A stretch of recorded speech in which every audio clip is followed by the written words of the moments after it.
அனைவருக்கும் வணக்கம். நான் இது ஃபஸ்ட் அட்டெம்ப்ட் தான் எனக்கு குரூப் 2, குரூப் 1 எல்லாமே. ஃபஸ்ட்டு நான் எப்படி இந்த ஃபீல்டுக்குள்ளே வந்தேன்னா, எனக்கு எப்படி படிக்கணும், இதை படிக்கணுமா இல்லை எதை படிக்கணும், இந்த சோர்ஸ் படிக்கணுமா அப்படின்னு சொல்லிட்டு நிறைய டவுட் இருந்துச்சு. அதுக்கு ஒரே ஒரு சொல்யூஷனாக வந்தது கனிமுருகன் சாரோட வீடியோ மட்டும்தான். அப்போ நான் நினச்சேன், இங்கே இருந்தால் நம்மளால் கண்டிப்பாக இது முடியாது, கண்டிப்பாக அந்த கைடன்ஸில் படிக்கணும் அப்படின்னு சொல்லிட்டு முடிவு பண்ணேன். அதுக்கு நான் எப்படி வந்தேன்னா, இந்த அகாடமிக்கு என்னை யாரும் ஜாயின் பண்ண கொண்டு விட கிடையாது. நானே தனியாக தான் இங்கே வந்தேன். வரப்போ அந்த பாலத்தில் நான் இங்கே எப்படி அட்ரஸ் கேட்குறது அப்படின்னு சொல்லிட்டு எதுவுமே எனக்கு தெரியல. அப்போ நானே தான் கற்றுக்கிட்டு, இந்த பாலத்தை அந்த அகாடமி போயிடலாம் போல் அப்படின்னு சொல்லிட்டு சொன்னாங்க.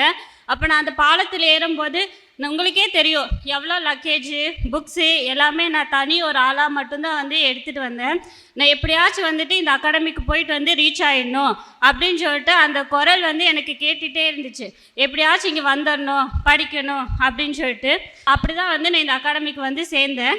சேர்ந்ததுக்கப்புறம் இலக்கியம்னா இப்படி ஒரு நோட் போட்டு தனியாக படிக்கணும் போல், இலக்கணம்னா அதுக்கு ஒரு தனி நோட்டு போடணும் போல், நம்ம நல்லா செப்பரேட் பண்ணி படிக்கணும், எழுத்திலக்கணம்னா அது அப்படி தான் இந்த ப்ரொசீஜர் அப்படிங்கிற தெளிவு எனக்கு இங்கே தான் கிடைச்சது.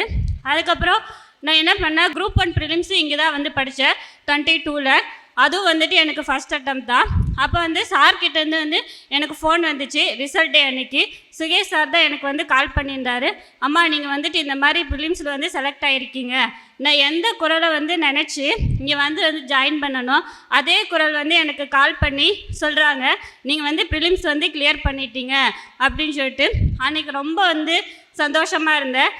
நான் எதுக்காக இந்த இன்ஸ்டியூட்டை சூஸ் பண்ணணும், அதோட நிறைவு முடிஞ்சிடுச்சு அப்படின்னு சொல்லிட்டு எனக்கு ரொம்ப ஃபீல் ஆச்சு. அதுக்கப்புறம் மெயின்ஸு இங்கேயே தான் படித்தேன். அதுவும் எனக்கு எல்லாமே ஃபஸ்ட் அட்டெம்ப்ட் தான். குரூப் 2 என்னோடய ஃபஸ்ட்டு, குரூப் 1 எனக்கு ஃபஸ்ட்டு. குரூப் 2 மெயின்ஸ்லேயும் நான் பாஸ் ஆனேன். குரூப் 1 மெயின்ஸு எனக்கு கிளியர் ஆச்சு. பட் இன்டர்வியூவில் எனக்கு செலக்ட் ஆக முடியல. இதுதான் என்னோடய ஜேர்னி. இன்றைக்கி நான் ஒரு சின்ன வில்லேஜ் பேக்ரவுண்ட்லேருந்து வரேன். அங்கே இருக்கவங்கெல்லாம் இந்த பொண்ணு இங்கே படித்து தான் இந்த மாதிரி போஸ்டிங் போயிருக்கு, நம்மளும் நம்மளை பிள்ளை அங்கே படிக்க வைக்கணும் அப்படிங்கிற அளவுக்கு எல்லாருமே நினைக்கிறாங்க.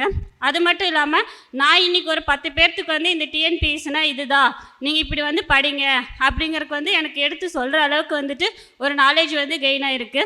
அதுக்கு எல்லாமே காரணம் இந்த இன்ஸ்டியூட் மட்டும்தான். ஆர்வக்கோளாறில் இந்த பொண்ணு என்னமோ பண்ணுது அப்படின்னு சொன்னவங்களுக்கெல்லாம் இல்லை, நான் என்னோட இலக்கை அடைஞ்சிட்டேன் அப்படிங்கிற ஒரு விஷயத்தை நான் சொல்லிக்கிறேன். இவ்வளோ தான் என்னோடய ஜேர்னி. எல்லாருமே என்ன இலக்கு அப்படிங்கிறது நிர்ணயிச்சுட்டு அதுக்கான வழி என்ன அப்படிங்க தெளிவாக புரிஞ்சுக்கிட்டு அதுக்கப்புறம் நம்ம நம்ம படியை தொடங்கணுன்னா கண்டிப்பாக சக்ஸஸ் அடைஞ்சிடலாம் அப்படின்னு சொல்லிட்டு உங்கள் எல்லாத்துக்கும் தெரிவிச்சுக்கிறேன். வெற்றிக்கு எல்லாத்துக்குமே காரணம் என்னோடய கணவர் மட்டும்தான்.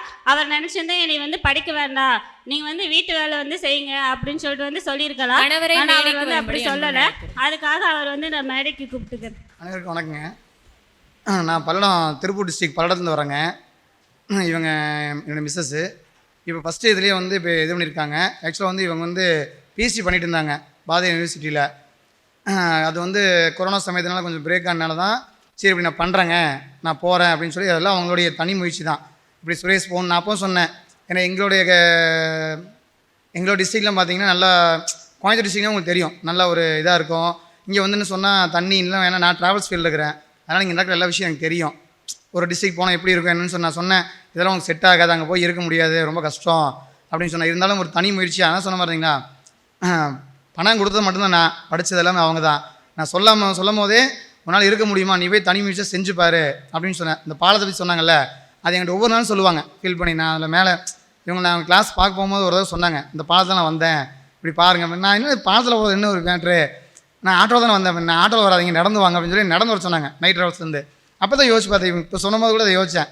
ஒரு விஷயம் சொல்கிறது அவங்களுடைய தனி முயற்சின்னு சொல்கிற விஷயம். இப்போ அந்த பிஎஸ்சி பண்ணணுன்னு சொல்கிறாங்க, டிஸ்கன்டினியூ பண்ணுன்னு சொல்கிறாங்க. ஆனால் இந்த சுரேஷ் அகாடமி பார்த்துட்டு நான் உண்மையாகவே நான் 10th டிஸ்கன்டினியூ தான். நான் ட்ராவல்ஸ் வச்சுருக்கேங்க. அதனால் என்னுடைய தொழில் முயற்சியில் நான் பண்ணியிருட்டேன். ஆனால் எனக்கு படிப்பு மேலே ஒரு நல்ல ஆர்வம். 10th நல்லா ஃபஸ்ட் மார்க் வாங்கினேன், படிக்க முடியல. நான் தொழில் பார்க்க வேண்டிய சூழ்நிலை ஏற்பட்டுருச்சு அப்பானால. இவங்க படிக்கணும்னு நான் ரொம்ப ஆசைப்பட்டேன். அதுக்கு உண்மையாகவே என்னுடைய மனமார்ந்த ஒரு சூழ்நிலைன்னு சொன்னால் சுரேஷ் அகாடமி தான் இதுக்கு முழு காரணம். அவங்களுடைய எஃபெக்ட் எப்படியோ அதே தான் அவங்களுடைய முழு முயற்சிக்கு காரணம் இவங்க தான். நன்றிங்க. சுரேஷ் IAS அகாடமி, வெற்றியின் முகவரி.